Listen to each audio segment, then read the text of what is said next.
Hi, guys. Hi. This is Goop Yourself, the podcast where we talk about everything goop. I'm Brian Rucker. I'm Aggie Hewitt. I feel like I turned on the enthusiasm and you didn't follow suit. Oh yeah, I felt like you turned on the enthusiasm and I became less enthusiastic. Yeah. I think I was doing better before we started. I know Like, you were sounding normal, and then as soon as we started, you're like, "Hey." Yeah, I know. Sorry, guys. I mean, hey, this is how it is sometimes. We're real, we're raw, we're here, we're depressed.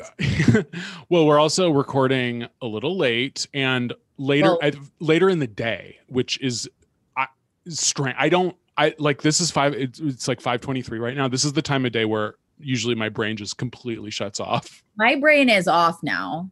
I don't know what's happening. I don't know who's what's where. I'm done. I'm toast. I'm over it. Yeah, well, we can get through this. I'm not over the podcast. I'm just over the day. Like I want to go to bed. You had a long day. Yeah, every day is long. Every day is 24 hours. Yeah. But we are both also, because of the late hour, we are both enjoying a glass of wine. I know we are. And I opened my Zoom to your beautiful face, sucking down a sweet pink rosé. I timed it so I would be mid sip when you got the image of me. It was perfect. Yeah. Yeah. So I'm drinking one of my favorite rosés. It is called The Meadow, and it's from California. I wish I had the bottle in front of me, but I don't know any more details. All I know is you can get it at Silver Lake Wines, which is where I get all my wine. Well, I used to get all my wine from Silver Lake Wine, but then I had a personal financial crisis. And now I either get it from Ralph's or the liquor store. So I'm drinking a Sauvignon Blanc from Ralph's that cost $10. And it was made by a man or woman, unclear, named Kim Crawford. Probably Kim Crawford. I think Kim Crawford was the company that really brought New Zealand Sauvignon Blanc to the United States. Like it became ubiquitous because of Kim Crawford, I believe. Well, I'm always glad to be part of the problem. No, it's I mean, I think it's, and getting it for $10, that's actually a pretty good deal. I feel like usually it's a 12, 13, 14. It might have been 12. It might have been 12. And it's true what they say, like, something Marissa Ross always says is like, if you're going to spend 10 or 12 bucks at the liquor store or at the supermarket, just go to a place and get it. You can get a $10 or $12 bottle at a nice wine shop. Exactly. Because Silver Lake Wine, and this one honestly is more, I bought this because I was going away and wanted to share this bottle with my family, and then we just didn't drink all of it. So I definitely like never buy a 20, I think this was like $21 or $22 bottle of wine just to have at home. So this is a special treat. I mean, I just like haven't been doing that really recently. Also because usually if I order from Silver Lake Wine, I don't just like go and get a bottle. I've been like ordering, like I get like 6 bottles. Yeah, I like stock up for the month at least. Yeah.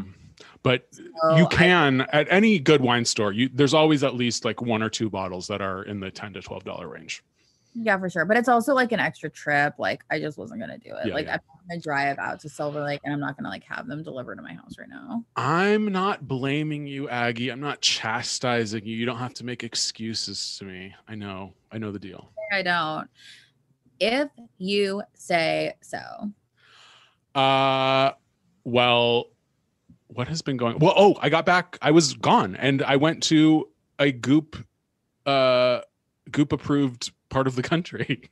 You did, which is exciting. Yeah. So, as all of you listeners probably know, Goop recommended a little town up the California coast called Cambria. It is, I believe I'm right now. I thought it was Cambria, and I got corrected by some very friendly fans of the podcast. Wow. And it's I believe it's a long A. It's Cambria, like Cambridge. Okay.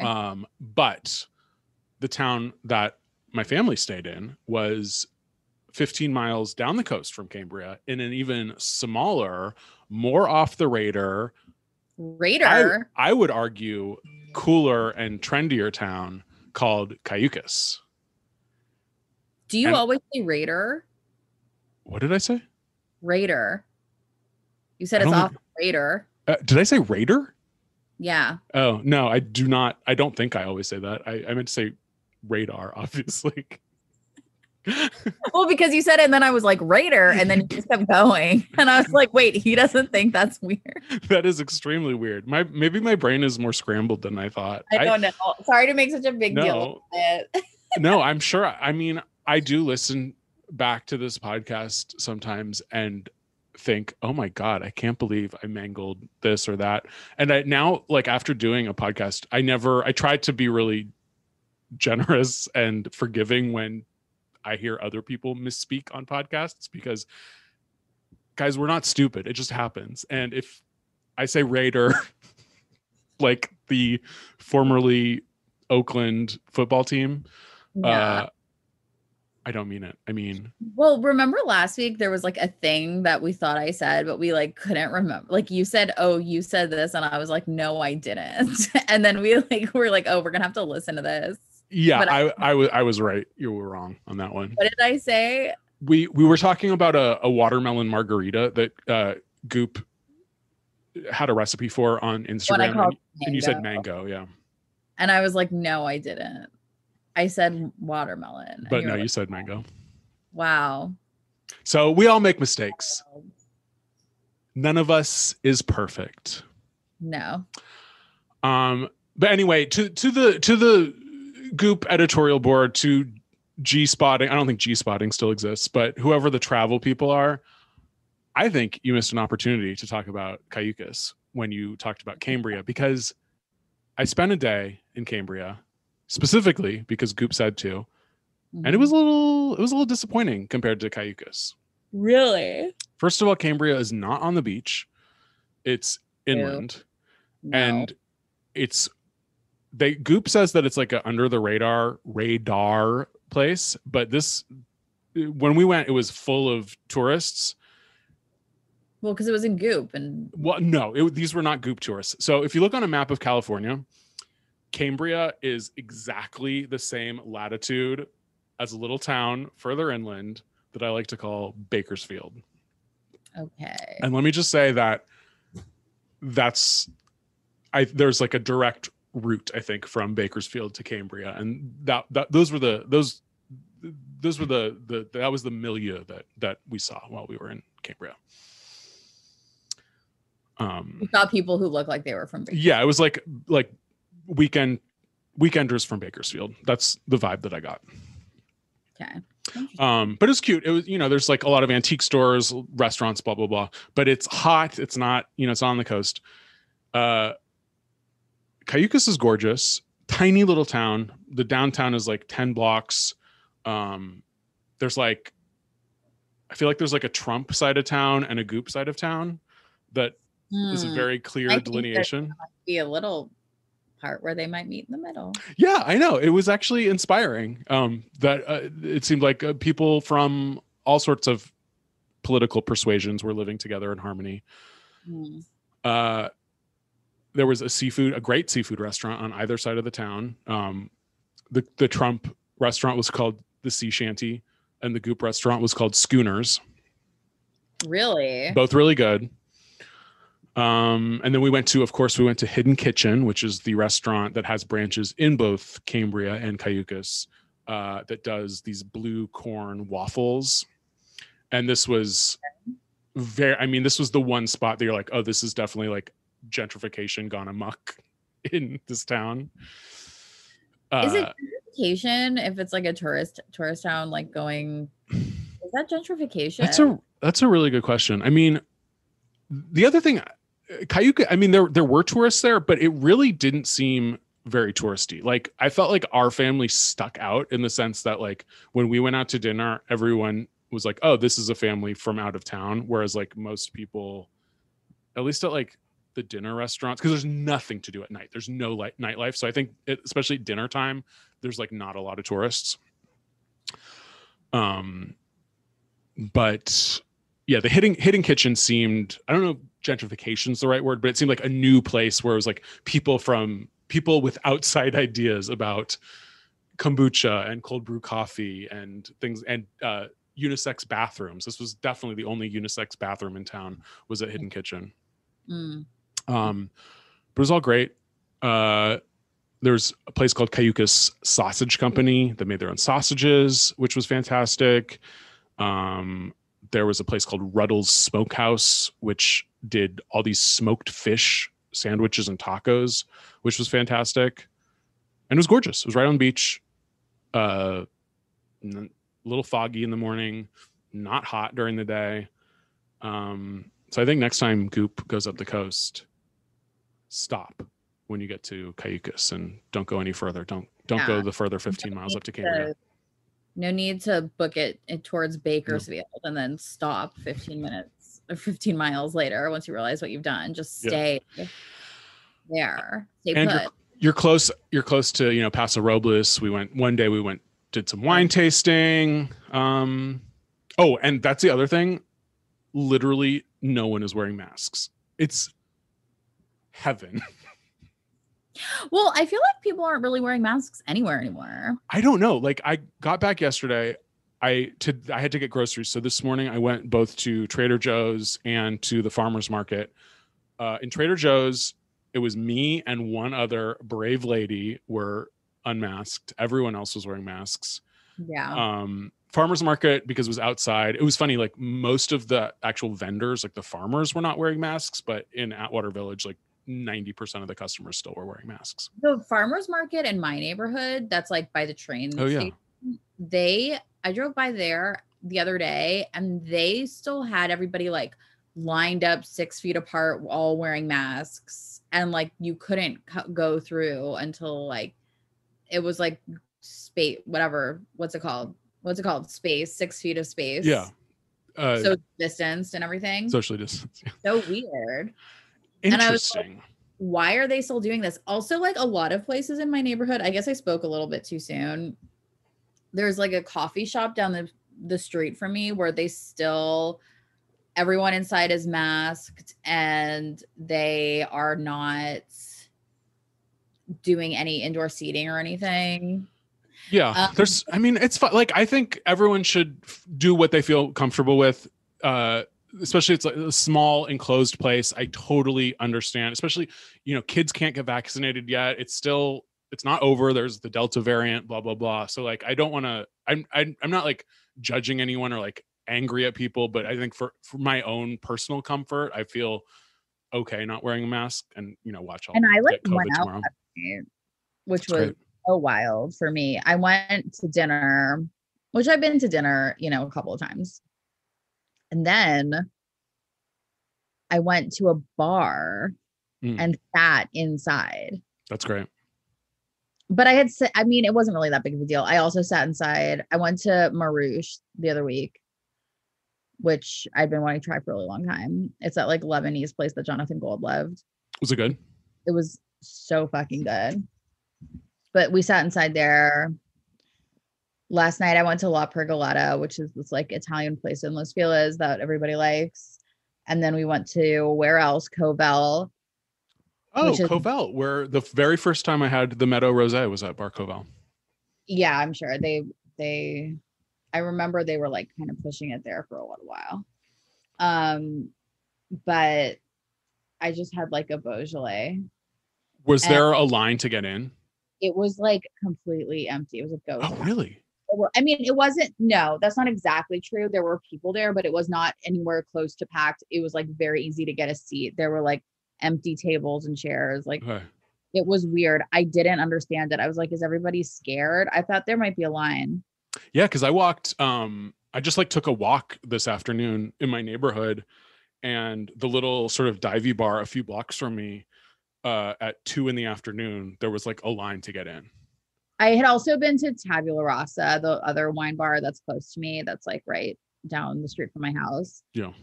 So I guess I've like been to a lot of places, but every time it still feels like a revelation or like some special thing. Yeah, but we went to Tabula Rasa and like ended up sitting outside just kind of because it was nice. But we like ordered inside and everything. And that one was also pretty easy to get into. But we did, so last night I had dinner with my friend and we almost went to the drawing room because we were like, right, it's like in the same mini mall. Yeah. We like almost went after. It was closed. So we went across the street to Ye Rustic, and that looked like there was like a huge line. And we were like, we don't want to be at Ye Rustic. Like, let's go someplace else. And Covell was like so nice. That sounds, yeah. I never, I mean, I'm glad that people are enjoying themselves and going out. I still don't want to, not because of COVID, just because of my own like personal space issues. I don't want to go to like a packed bar on a Friday or Saturday night. It just doesn't sound fun. No, I mean, it's just that like I'm different now. Like I'm de-socialized. I don't really know how to be in public. I don't really know how to go to a restaurant. I feel weird all the time. But it's funny. I still am, even though I know that I won't enjoy it, I still am getting like FOMO when I see people that are like, that like went out dancing and they're like, I had to wait for an hour to go into this like club downtown. And it's like, of course, there's no way on earth that I would want to do that. And yet I still am like, I don't know. I still feel like left out.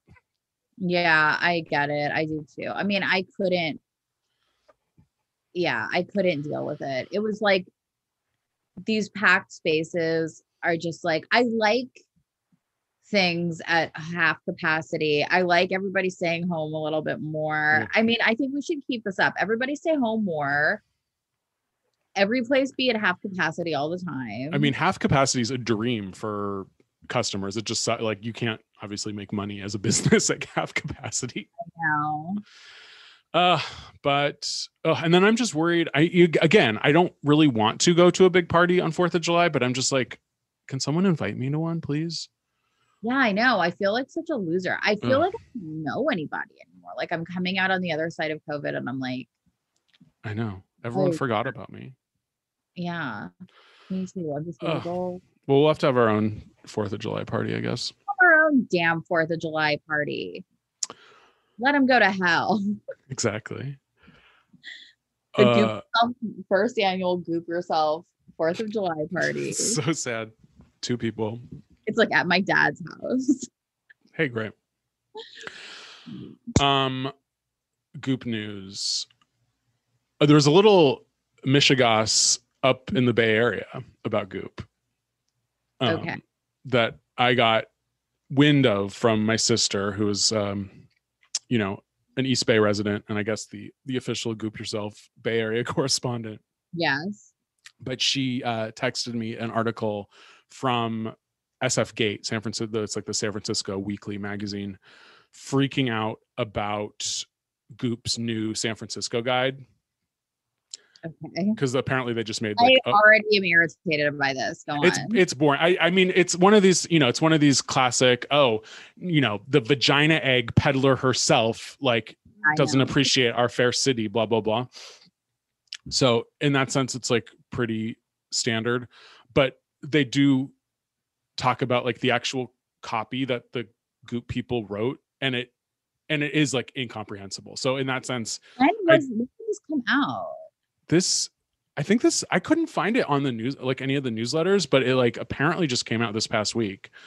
They linked to it on the Instagram. I really do think the newsletters in and of themselves are just like on their way out. Like, I don't think that newsletters like don't even exist. I mean, it's like the newsletter this week was like it was just all stuff from like last week. It was so weird. Yeah. I think we cannot, going forward, we sort of can't even like use the newsletters as our primary way to get Goop information anymore. Damn it. That's whatever. I think it's like Instagram and the website. I don't even know. TikTok, who knows? But this article, like, so it says, I'll just read a few sentences of their introduction to the San Francisco guide. San Francisco is a rare gem that, by virtue of its topography, encourages you to experience the city from the outside in. Public murals, hidden stairways, breathtaking vistas, and out-of-nowhere pop-ups in beer gardens you've never heard of propel you across bridges, over hills, and down steep trails. So the person is like, well, how could a pop-up propel you across a bridge? Like I think it's just like a little bit of grammar cop, but it was sort of funny. And I think the idea is like you are propelling yourself, but like as you do it, you stop at a beer garden or something and then get up yeah. and it means like you'll walk somewhere and then you get up and like walk somewhere else. But yeah, no, I think, I got the gist. And then of course they complain that like half of the recommendations for San Francisco aren't in San Francisco. They're in like wine country. They talk about Cambria, which is, 250 miles from San Francisco. They call Oakland a sleepy suburb, which is really funny. Huh? That's insane. It is really funny. I mean, that's wild. That's so like, weird.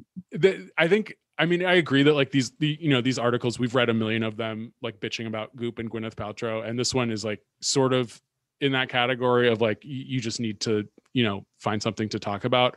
But if you do like a close reading of the San Francisco guide, it is like completely batshit.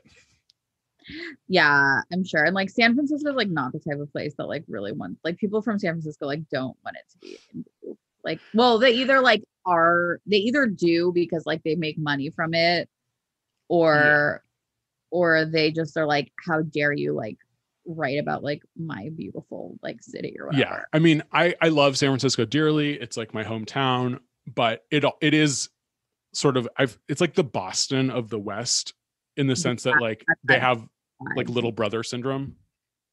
Well, it's so, yeah.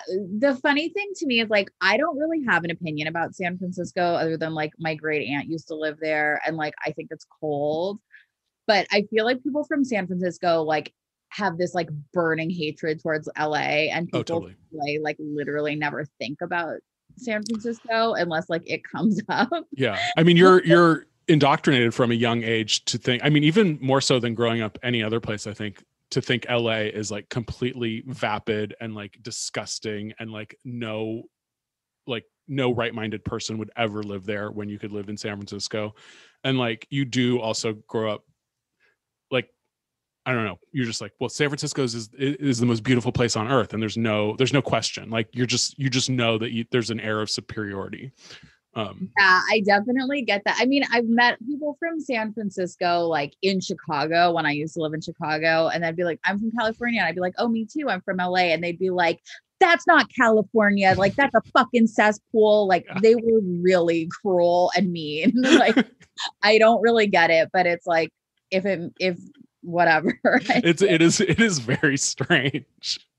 But I feel like people, like when I lived in Chicago, I feel like they had this inferiority complex where like they never understood why they weren't like as big of a deal as New York. Like, and they'd be like, you have all the same stuff. And it'd be like, I don't know what to tell you. Like, it's not New York. Like, it's Chicago. Like, I don't know. Like, it's just not as big of a city. Who cares? Like, it's just not as big of a fucking city. Like, if you want to live in a bigger city, move there. What do you want? Why do you care? I mean, it is weird. LA, I do think I haven't lived in that many places, but like it seems to have the healthiest view of their own city, of like understanding the virtues and the drawbacks. Whereas like both San Francisco and New York, I feel like are so, and maybe Chicago too, are so like touchy if you like say anything is like wrong with their city. Oh, you literally can't say anything bad about Chicago and Chicago. Like someone will beat you up if you say like that you don't like it there or something. And people who like leave Chicago like have this just like, I mean, they fucking love it. And it's like, great, like good. They're all great cities. I mean, it's a magical world we live in. They're all fine. And also it's like, I guess like have some sort of like civic pride, sure. But when it comes to the point that you have like a rivalry, or like you decide like you hate people that are from this other city, or like everyone from this other city is like a piece of shit or whatever, it's like, well, I don't know. Like, do you feel that way about like, what if you like zoom that out a little bit and had that same opinion about like the country you were from, and like, what would that say about you then? And like your neighborhood, or like, and the people who live in it, like how, like you're basically like a nationalist, but of your city, like a small time nationalist. You're a Nazi. It might be different now, but like, yeah, when I was a kid, you were taught that like if you lived in LA, it was a moral failing. Yeah, it's so, I mean, and it translates because like I was like really surprised when people would get like be like really mean to me. And we wouldn't even be in California, we'd be in like Chicago. And people would just be like really mean if they found out I was from LA. But that happened from people from Chicago too. But people from Chicago would just more be like, oh, California in general is a shithole.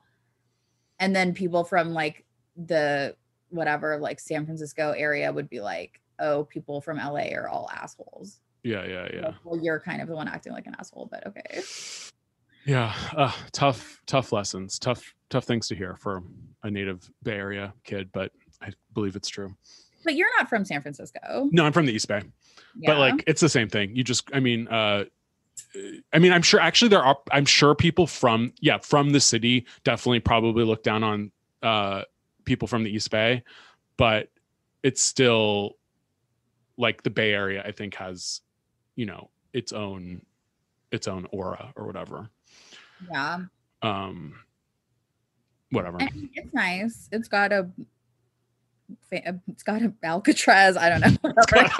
It's got a closed prison on an island in the middle. So I Married an Axe Murderer is set there. Oh sure, yeah. The only movie set in San Francisco. So I Married an Axe Murderer. Well, no, there are others, but that might be the one I watched most recently. Okay. Maybe Vertigo. Heard of it? Actually, you know what? I did just recently watch that too, and I was like, oh, I forgot this was set here. All right, enough city talk. Okay. Oh, I saw this on the Daily Mail. Gwyneth and Brad are constructing their dream house in Montecito. Don't they have a dream house in Montecito? It's not as cool as their new dream house, apparently. This is going to be new construction. Supposedly it's eco-friendly, even though it's 14,000 square feet, which I think is like most eco-friendly thing to do, like just not build a new house. Exactly. Live in a fucking hovel like the rest of us if you want to be eco-friendly. Fucking bitch. Sorry. I'm just letting everybody have it today. You know, I'm the number one person to not call Gwyneth a bitch, and I love her. I know. But yeah, they were bopping around Montecito, and I guess a car splashed water on Gwyneth, and the paparazzi. Oh, those pictures! Yeah.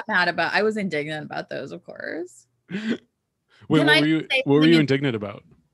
I thought it was ridiculous how people were like, Gwyneth Paltrow got water splashed on her from a passing car and she was upset about it. What a bitch. Like, have you ever been on the street and a car drove by and splashed water from it's disgusting. You? Yeah. You would also be like, ugh, gross. Like it's just water, you silly prostitute. Fuck you. Like, what are they saying? Like, shut up, everybody. Like, what? Like, it's just, what is it? It's just water. It's not just water. It's gutter water that was splashed on you from the street while you're just walking. That's like, I feel like isn't that in the opening credits of Sex and the City? I believe so. I haven't seen an episode of that show in 20 years, but I think so. A classic, like. Oh yeah. Rom-com, heroine. I think it happens in Devil Wears Prada. Yeah. Like, that's like, if that happens to you, it's like a bird shitting on you. It's like you're having a shitty day. It sucks. Like, nobody likes that. And so for someone to be like, ugh, and just like be making like a face of displeasure, what she expressed displeasure because something bad happened to her, and you saw a picture of it. And so now what is the point? What is our collective outrage here that you saw Gwyneth Paltrow and she wasn't smiling? What is it? I mean, yeah, the people are ragging on her for the wrong shit. Like, there is, no, of course, any human being would look a little disgusted if a passing car splashed water on them. But the even fact, if it was clean water, even if it was like triple filtered water from like that was like the most hygienic water that's ever been watered in the history of water, and someone splashed it on me and I wasn't expecting it, I would be surprised and a little perturbed. Oh, totally. Yeah. I mean, it's normal. What is happening? It's normal. I mean, I think people should get mad at her for building a 14,000 square foot house and calling it eco-friendly, but not. I do too. And especially because she, like, I'm sorry, she has a house in Montecito. Yeah. Well, I imagine they're selling it. I don't think that they're gonna have two Montecito houses. Maybe they're turning into like flippers, like Ellen and Portia. Yeah, they've got to find something else to do. Well, I think it's just like, yeah, these people are always expanding. They're Oh yeah, always doing, they're always, you know. because like it's so. I mean, I could see if you're extremely wealthy, you have none of the bad parts of moving, like none of the stresses, because you can just hire everyone to do all the shitty parts. So all you have to do is like pick out things to build and like design and like have fun and then like get to live in a new house whenever you want. And it's like stress-free moving. So I can totally see how that becomes a hobby of yours when you're mega rich. But like to normal people, moving is one of the probably top 5 most stressful things that you do in your life.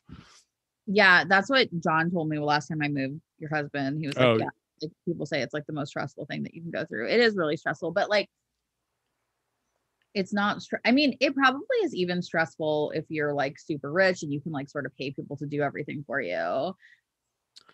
But I think it depends on the person, because I think there are some people that like you really do like to nest and you have your own space, but then there are other people who love to live in a new house every year or whatever. And I think for those people, you can outsource the shitty parts of moving, and it is like Ellen and Portia or whatever, probably just Ellen, because Portia I think just does what she's told, but she loves to like have a new insane mansion every single year. I don't know. myself learning to love that. I could see, yeah. But I get it, but I don't know. I feel like I love new stuff, new surroundings, but I have to live in my little hovel. yeah, see, I would love a bigger place. I would live in a newer place, but I would get used to it, but I just like my neighborhood so much. It would be like you just have to get used to like a whole new routine and like go to different places and a different commute and like different grocery stores. It's just like it's not worth it. No, not worth it. Well, that's why they're keeping it local. They're staying in Montecito. That's true. They're probably just moving up the road. Yep. They'll be friends with Meghan and Harry, Oprah, Ellen. Those are all the Montecito people I know. The whole crew. All right. Any other Gwyneth news? Well, there's one thing, but I guess it's like in my list, so we'll just save it for that. Cool. Yeah. Well, let's do it then. Aggie, what's your best of the week? Let's see what I picked. Oh, I like the little Tata Harper piece. Oh yeah, it was fun. I feel like you see her name all the time, but you rarely see her face. So it's a good little update on how the old skin is doing. And I like to see that, kind of her money is where her mouth is, because her skin looked absolutely flawless, I thought. It is gorgeous skin. Obviously, she's a beautiful, beautiful woman, and I don't want to ever comment on any woman's looks in any way. But it does feel like it's not 100% just the tinctures and the lotions that's going on there. That would be impossible. And there's no shame in that game. I mean, we all know that I just recently had my entire face resurfaced with lasers, and I do intend to keep going. Yeah, just get fillers. Get that entire epidermis off. My laser woman was like, she told me to get Botox on my forehead, but I don't really I feel like fine about my forehead. I don't like my marionette lines and my nasolabial folds. Marionette lines is like the creepiest expression. Yeah, and it should freak you out. You should be scared. Aggie, I really don't see marionette lines. I don't think you look like a marionette. I have nasolabial folds, and they're deep. That's nasolabial. So labia just means like any sort of fold? No idea, but I know that these are my nasolabial folds. It's like the line between your nose down to your mouth. Okay. And you don't want it to be, mine have always been pronounced like my entire adult life. I mean, it's just like a natural part of your face, Yeah. but it's just getting more nasolabial folds, just really pronounced. And I would just like to fill them in a little bit. And I don't think there's anything. I think I should be allowed to. Of course you should. To just like get a Groupon, fill them in. What did Tata say? I didn't read it that carefully. Oh, I didn't read it either. But she has like new products, like these like creamy ass looking products that look so cool. And I just like loved her face. I mean, like, I don't know. Sorry. Sorry, you guys. It's a weird one. It's just so Tata's face. I did see that she moved from, because she has her like Tata Harper factory / compound in Vermont, and she moved down to Connecticut. Can I just like move there and like work on her thing, and then like sometimes work for her, and then sometimes like work for Bernie Sanders, and that's my life. That sounds like great. My time, like I go to the Tata Harper factory for like a month, and then I go to like Bernie Sanders' house, and I'm like his like caregiver, like his I like help him, and then I like go back to Tata Harper, and then I like go take care of Bernie, and then like back and forth. Doesn't that sound nice? It does sound great. And then sometimes I like go and take a class at Bennington College. I would love to work on a cheese farm in Vermont.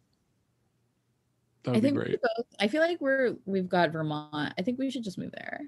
I had a dream as a kid to move to Vermont. I was like obsessed with Vermont for when I was about, I don't know, 12, 13. Why? I have no idea. I just like had it in my head that I wanted to live in Vermont. And I obviously like never lived on the East Coast. I like for like a year, I like researched this one town called Greensboro, Vermont, that had like 600 people in it. And it was like my fantasy to like live in this tiny little town in Vermont. And then it never happened, but maybe it will someday. Do you still have you been? I've been to Vermont. Yeah. It's really pretty. I mean, it's gorgeous. Like I wouldn't be again. I mean, I sort of do. I would love, like when I'm older, love to live in a small town, like definitely. But I love all small towns. Like when I was just away this week in Cayucas, I was like, oh, I want to move. Like anytime I go to a small town, I'm like, I want to move there. Like everyone is sort of the same and everyone's great. I know. I get obsessed with the idea of living in small towns when I visit them. Yeah. But I know I would probably go like completely batshit unless it was like the most amazing small town. Well, you want access to a city. You want to live in a suburb, basically. Yeah, but that's like so charmless, a suburb. That's the thing, is like, I mean, that's why people love, I don't know, like the Hudson Valley or like Marin County or even like Palm Springs or Santa Barbara are like, they are small towns, but they're like not real small towns and they're close. I don't know. I mean, is Santa Barbara a small town? No, it's like a city. No, not really. I guess Montecito is a small town, but Montecito is like the least typical small town in the country. No one is gonna fucking live there. I mean, unless they're like Oprah. Like no exactly. Like normal person is gonna be like, oh, I just like moved to Montecito. Right. Yeah, I don't think Montecito has the same issues affecting the other small towns in America. I will say Tata Harper's makeup routine, which like I know that's not the point. The point is like these fucking makeup, like whatever, like lotions and shit. Her moisturizer is like, there's a lot. I skimmed it, so like I might be missing some stuff. She uses like a resurfacing mask at night, whatever. Okay. Her makeup routine is like really cool and like aspirational. Wait, she uses a resurfacing mask in the morning? Is this what she's telling me? I don't know. From this like day, like here's like my day of like how to do stuff. There is a lot of Tata Harper product. I mean, just quite a bit. Sure. No, the resurfacing mask is for night. She uses the oil cleanser and her resurfacing mask. And then in the bath, she uses another mask, a body oil, a Goop body wash, and of course her dry brush. I mean, she's goddamn Tata Harper. She needs to, this is her life. Her skin is her life. She tones her shit. But then her makeup is like really fun to me. Like she uses like a liquid eyeshadow, which is so fun. She uses like a foundation stick, which I'm like, a foundation? That's shocking. She's not as minimal. Like most of these women are very like minimalist makeup, and she like, yeah, you said she has foundation. Like she's not a minimalist. Going on then, yeah, like that. There's even an eyeshadow and a foundation. I mean, that's something beyond just like a primer and a concealer or something. And she wears like a eyeliner. She's old every school. day. I mean, you know, she's like she's a little fun. Yeah, she does look more Connecticut than Vermont. She's no Jane Sanders. Well, we knew that, but she's not, she keeps it tight, and she wears makeup, and she wears a lot of her own products according to herself. And I believe it, because wouldn't you if you were her? I mean, yeah, you could just use all the free Tata Harper that you want. You are Tata Harper. You literally are. Yeah. Your name's on the bottle. Yeah. All right. Anyway, that was my best. I like enjoyed it. I just like looking at all the products and her saying, I use this and I use that, and just like, and I do think that these like new like light green ones are like I think they're new. The new line of products? Yeah, did you see the light green ones? Oh, yeah. Because it's completely different. Well, whatever. I don't know. Anyway, that was my best. Tata Harper, always going to be. Cool. My best was the article about yoga. Oh, yeah. It was called Deepening and Undoing Our Relationship with Yoga Poses by Jessamyn Stanley, who we've talked about, I think, a long time ago on Goop when her last book was coming out. Yeah.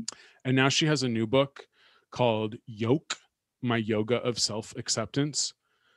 And she is a yoga influencer, but she's like not, the typical skinny white woman. She's fat, she's black, she has different relationship to yoga than the typical yoga person. And I've never read either of her books, but like I want to, and like she just seems like a really fascinating writer with a interesting point of view, and I love yoga and I would love to read her book. What was this piece about? So this new book it's essays, and it says that she dives deeper into issues of race, capitalism, self-love, and sexuality through the lens of yoga practice. And she talks about, I guess, like she started doing yoga when she was depressed, and she felt really self-conscious in class because she was usually like the only black woman in the class and the only fat woman in the class. And so she was self-conscious, and it took a while to for her own sort of acceptance of like her yoga journey, and sort of the synthesis of like the physical poses with breath, and then with the spiritual element of yoga, which she was like ambivalent about diving into, because there is that element of like appropriation of South Asian culture. And all this is like, I mean, some people may roll their eyes, it's like whatever, but I still feel like, even though like I do yoga pretty much every day, I still am like a complete novice. And so I always want to learn more. And even though like I don't obviously have this, I'm like a able-bodied white man who's not, like who's has a relatively like socially acceptable body or whatever, but I understood the element of just being like very insecure when you're watching all these like people who know how to do everything in a yoga class, and you just feel like a total like klutz. I don't know. Oh yeah, I mean, like it's definitely embarrassing to like be the only person, like to be like the fattest person in your yeah class. And you're like, oh my god, and because you're like comparing to everybody else, and you're like, I know that everybody's like looking at me and thinking like, at least I'm better than her. Sure. And let's see what else. She oh, she says like, accept that your body is always going to change, and that she likens aging to like ripening like a cheese or a wine, which I mean is a little it seems a little like it's not as simple as that. But eventually the cheese and the wine will both go bad. yeah, exactly. Like there's an end point once it's ripe, and it's overripe, and then it's rotten. Totally. And then she says like it's okay to be obsessed with the poses, and like that's how most people get into yoga, is through like the physical element of it. And like what is great about being obsessed with the poses is then you don't really have time to think of anything else. So you like you can just focus on the physical stuff. And if you're a person who is like usually not comfortable in your body, yoga is like a great tool to get in touch with your body. And even like, and so it's, I think it's, I'm just so glad that someone like her exists. And like, I really hope that because of her success and her like eloquence, that people that look like her will be able to get into yoga. I don't know. Yeah, it's really cool. And it's good for Goop for like not just like sticking to like people, Totally. women like Gwyneth Paltrow talking about this shit. Yeah, and she really, I mean, she is on Goop, so like she's, you know, she's trying to sell a book, blah blah blah. There's no, you know, no ethical consumption under capitalism. Like no one's perfect, but she really does seem to like be like the real deal, I think. Yeah, I think so too. I mean, she's been around for a while, and like she's pretty cool. Cool. All right, what was your worst? Just like simply the phrase desert island vibrators. Oh God. Meet our desert island vibrator and more wellness gem. Their desert island vibrator is this fucking vibrator that they've been pushing. The Goop Wellness, I guess like they made it, the double-sided one vibrator. And like, I don't care. I'm fine with it. I'm fine. I'm going to just go ahead and say this, and call me, you know, trad, call me whatever you want. I don't want Goop selling vibrators. Okay. I think I've made it clear that I'm uncomfortable with it in general in the past, but like, I'm just going to go ahead and say it. I don't like seeing vibrators on this fucking website. It makes me feel like I'm doing something dirty when I'm just trying to like look at lip gloss. And I know maybe that's just like really prudish of me. Maybe I need to investigate it, but this is my list, and that's where I put it on my list. I understand where you're coming from. I think because these vibrators obviously are like marketed towards women, I can just sort of like tune out. If there was like a gay version of Goop where I had to constantly read about like, I don't know, butt plugs and like lube all day, I would feel the same way as you, I think. But when you're just trying to read about like, I don't know, like psychology or yoga or like a recipe or something, and it's like, what? It's part of our body. Like it's part of wellness, and it's part of our whole lifestyle. And it's like, no, it's not. It's not. I mean, it's wellness just as much as anything else on this fucking like godforsaken website is wellness. Fucking world is wellness. Like, to give me a fucking break. I mean, I guess like anything relating to your body in any way, they want to cover it. Yeah. I mean, they talk about shit. They talk about, they don't really talk about puke. Where's like vomit article? What about that? That's the last frontier of wellness. What, regurgitating your own puke, or like or just like how to make puking less stressful. What next week it's going to happen? Like nobody likes to puke, but sometimes you do. Here are 10 ways to, you know, fucking put a diffuser in your bathroom. When you puke, it's okay. Like at what point, like, can I have a line? Can I have a line somewhere?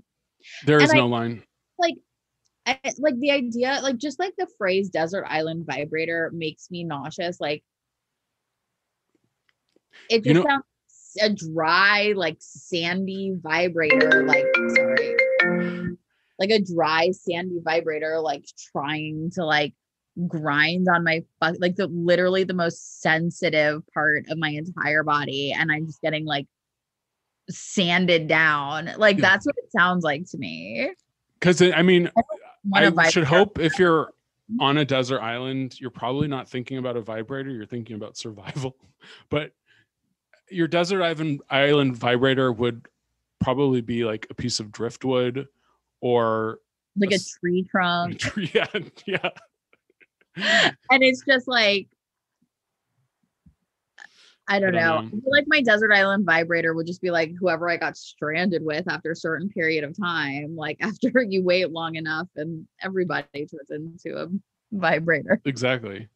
Yeah. But they must be making money. Like this seems like a real avenue, that like profitable avenue for them, because they are adding vibrators.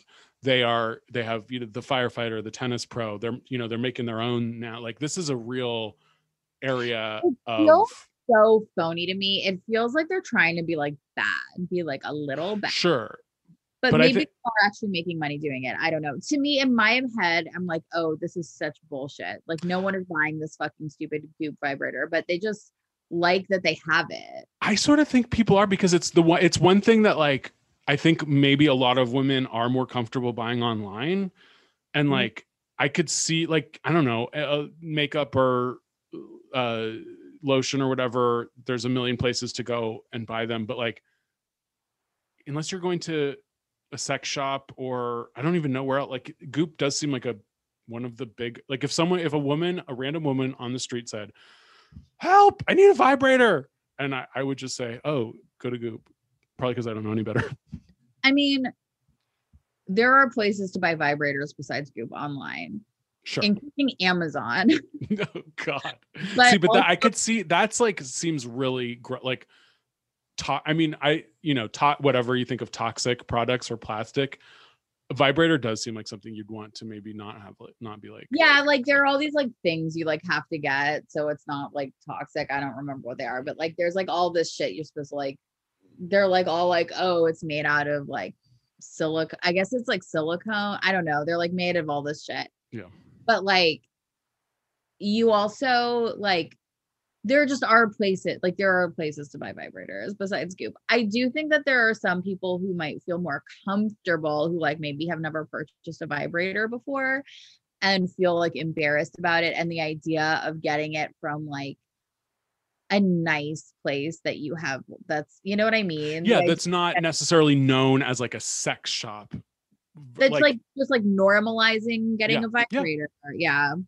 But no, I think unfortunately for you, I don't think you're seeing the end of this. I think this is only the beginning of Goop. No, I'm just like a fucking prude and I can't take it. Whatever. That's my worst. What's yours? And just don't call it your desert island. But I mean, it's like, yeah, I don't know. Anyway, sorry. Go on. What's yours? Oh, mine is this new guy. I really don't have the energy to learn one more of these assholes' names. And this is a new person, Mamoun Ghanem, PhD, and he's hawking this thing.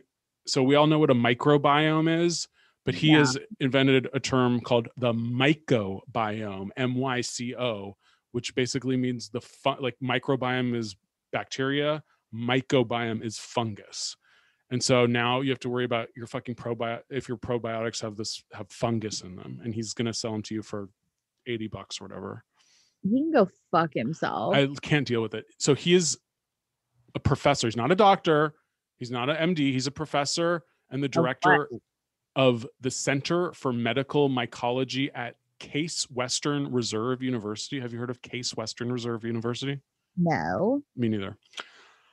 And he and his son co-founded this company called Biohm, spelled BIOHM, which is a research and data-driven company that also makes probiotics and is on Goop. So I say, let's ignore it. I don't want to fucking hear about the fungus in my microbiome. I don't need another fucking thing to have to deal with. Mm-mm. I don't I don't care. I just don't care. I'm at the end of my rope here with this thing. And I think, and you know what else I'm going to say? I'm just going to say you are going to fail, because I really think society in general has reached the end point of their capacity to learn about these fucking body things that are probably not even real. I do think that society is over this. Like, I feel like, honestly, like now that we have COVID, like people are either fully like normal and like believe like the normal stuff about COVID, like COVID is real, COVID like spreads through like person to person contact, like there's a vaccine that will like make you like less likely to contract COVID by like whatever percentage. Okay, great. Then there are people who have like their wild beliefs about COVID and like that COVID doesn't exist, or like whatever their conspiracy theories are about it. And those conspiracy theories like go into so many different directions and like have so much complexity to them that I just don't think, I think that like the people who like are normal about COVID, a lot of them are like believe science brain now, where they're just like if Dr. Fauci doesn't like personally tell them something is true, they like don't believe it. God, yeah. So they're gonna like automatically like knee-jerk reject this shit, which is good. I do too. Sure. But I just think I do it in a less annoying way. And then like the crazy people are like so up their ass about COVID, like they simply don't have time to talk about this macro biome. Or yeah, that's true. Like all the people that normally would be into this stuff are either they've passed away because they got COVID, or they're like still obsessed with 5G and vaccines in the water and all this stuff. So they don't have any room for microbiome. They don't have time for this. I mean, they think that they think the government is doling out a vaccine that will turn you into a magnet. Like they don't care about this biome shit. Like they're busy right now. And honestly, now I think long term for Goop, this is a problem. And I think maybe this is actually also connected to why they're making so many vibrators, because they see that there is a logical endpoint to this alternative medicine shit. And we reached it when we actually had an actual medical emergency in this country. Right. And so, like all this stuff, like if this was 5 years ago, I could see, 10 think pieces on, microbiome. Do we need to like have, fungus in our diets every day? Blah, blah, blah. And people could debate it. Now it's like, no, there's no debate. No, either it's just a solid no. Yeah. There's just a wall up and we're saying no. Yeah. The end. The end. Sorry, and your son trying to scam the world. Like, I mean, maybe go on fucking, I don't know, Alex Jones or whatever. But yeah, these people don't even care. No one cares. No, they don't care. All right. What's your craziest? I don't know what it is. I really don't understand it. I sent it to you and I said, what the fuck is this? You never wrote back. I forgot. I read the thing and then I saw it on, because you sent it to me on Twitter, which I don't normally like converse with people on Twitter. So then I just forgot that you sent it. Yeah. It's fine. I forgot that I sent it to you until we started to do this. But okay, so there's a thing called BitClout, which is an open source social media platform with the main premise being the valuation of content and users. I don't know what it is. It's got something to do with cryptocurrency. There is a picture of Elon Musk that pops up if you Google it. I don't know if he has anything to do with it, and I frankly don't care. But I am looking at a picture of him, and that's like about all I can say. Anyway, Gwyneth herself tweeted like, I'm so excited for my BitClout or something. And then it was just like this like really disgusting looking whatever like BitClout profile for at Gwyneth Paltrow. It's right now valued at a like $2,400, a little more. So this seemed so out of character for her, and she hasn't deleted the tweet. This is real. I don't think. Yeah, it's real. It's from her It's from fucking her. verified ass account saying just setting up my BitClout, and then she did the diamond hands thing from the stonks. She did like a diamond and a hand emoji, which that's from GameStop. This is so strange and so And then out of character. all of the comments on it are like people doing like to the moon and like that whole thing. Like they're doing like the rocket ships. I mean, so she's really getting into cryptocurrency. And so I'm sorry, I'm so stupid. Is BitClout the same as Bitcoin, or this is a different cryptocurrency that has nothing to do with Bitcoin? It's not. It is not Bitcoin at all. Bitcoin is a cryptocurrency. This kind of looks to me like, what is the new thing where there's like art that you buy, but it's like NFTs? Yeah, this seems like it's like a new NFT or something. It's a BitClout. I don't know what it is. I mean, honestly, given Gwyneth's track record, I really do think we need to give more thought to this. But I don't even know if we can invest. I don't know I don't understand what it is. Like, well, I don't know. Like, I would love to throw $5, $10, $1,000 at it, but I don't know what it is. Well, I mean, we'll have to do some research because I say this is out of character for her, and yet it's not out of character for her. She's always been on the vanguard of. She's a tech wizard. She is a tech wizard. So there's a lot of things that I don't know. I think this is crazy, and I agree with you. This is definitely the craziest thing that's happened in the Goopiverse this week. And yet I really think we need to not take our eyes off the ball. If you set up a BitClout, you might get $11. Ooh. From in BitClout from at GiftClout. I mean, I am actually I have a perfect record with my investments. I've never been wrong. You have really good investments. It's a new social network where all people have a coin price attached to their name. Oh, it's a social network?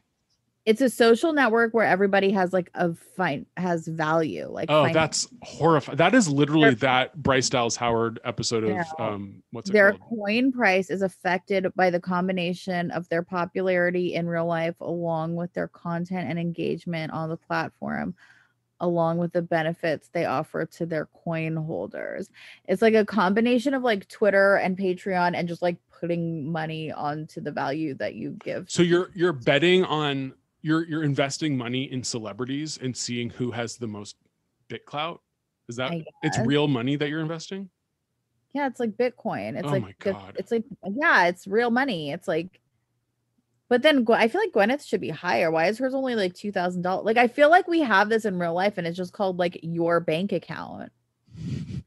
Yeah, but I could see how if instead of investing in companies, you invest in celebrities and then you make money if the celebrity gets more popular. I mean, it's dystopian, but I think I'm beginning to understand what it is. I just don't. But regular people can do it too. But regular people Twitter. But regular people get popular on Twitter. Yeah. So I think they're thinking we'll get popular on. Who's the next Yashar Ali of BitClout? Yeah, you want to be the Yashar Ali, exactly, because it's definitely gonna be a breeding ground for narcissists and sociopaths and liars. Yep, just like every other social media platform. Right, but this one you can get $2,000 or something. I don't understand what it is, and I don't know why she has one. And I don't understand why hers is only valued at $2,000. Well, what is this in comparison to? Or who are the other people that are? I don't know. I've never seen it before. I've never heard of it before. No. So we need to. I don't know what the hell it is. The guy who started it, it looks like his is only 3,000, and it's his thing. So it could just be She must be an early investor in this thing. I mean, she has a lot of weirdo friends. She endorsed that mayoral candidate from New York that just completely bombed and didn't Andrew Yang. No, not Andrew Yang. Someone that is even less than Andrew Yang. I know. You know. Let's see, because I thought it was. I'm looking it up, but it was someone that only, it was like her and Jay-Z endorsed, and then he did nothing. It's not Eric Adams, it's not Andrew Yang, it's not Maya Wiley. Ray McGuire was her candidate. Okay. So I think like this could be a Ray McGuire situation where she endorses something and then we never hear of it again. But maybe not. Really weird. Well, to me. We'll keep an eye out because this is it seems very strange. It's fucked up. Okay, my craziest. This is just Goop trying to gaslight us. What else is new? So they had this like best of beauty roundup where they're, it's just all their beauty products or whatever. Yeah. And they have this smells like my vagina roll-on like perfume. Okay. Which whatever, fine. But then it says, before it was a famous candle, the sophisticated sexy floral was born as a perfume. No. And I'm like, no, there was no, this smells like my vagina before the candle. The candle was the thing. I mean, I don't remember this and I feel like I would know, but like, I do feel gaslit. Maybe the scent existed at some point. Heretic already like had invented this scent, but they definitely were not calling it "this smells like my vagina" before the candle. Like, no, I don't think so. So it's like, what I was just like, I'm too encyclopedic in my knowledge of Goop history to fall for this. And now I think because of these lawsuits and the candles are exploding, they're like, oh, we just need to like have something that doesn't explode. And they're making it seem like, oh, it's been like this all along. It was always just a perfume. Yeah, but it wasn't. It wasn't. No, and I know that. And I'm not going to be taken for a fool. No. And what is, maybe I'm dumb. I've never even heard of a roll-on perfume. It's like a deodorant, but perfume. It's like got like a little roller ball in it. I mean, it makes sense. I like it. It seems like a good idea. I guess I'm not, I don't live in the world of scents. No, it's not a new thing. Okay. It's like got a little ball. It is like the deodorant, but like in a smaller. But and the deodorant is usually, I feel like it's usually like a metal ball, not like the plastic. Oh. But yeah, to say before it was a famous candle, the sophisticated sexy floral was born as a perfume, I do not know. No. I mean, wrong. Yeah. All right. What would you try? I feel like I've actually said this before, so I'm sorry if you feel like this isn't, you're not getting like the greatest of all Goop yourselves today, but I really do think that the scalp care is like pretty cool. And I do want the like Tata Harper's fucking like scalp care routine. I want to start using one of these like massaging brushes, and like I really want to start using the like jade combs that they have to like really get into your scalp. And I want to use this $30 hairbrush that looks like a terrifying bug. That sounds amazing. Like scalp, when you really do like a scalp massage or really get in there, it feels so good. I love it. Yeah, I agree. Things that you like put on your head. Do you know what I'm talking about? Those like little wiry things you put on your head. No. Oh, they have these like wire things you like with a handle, and it'll have like a bunch of like little like prongs on it, and you push it over your scalp and it like massages your head. That sounds great. They're really cheap. They're really good. I mean, it's just one more thing to do in the shower, but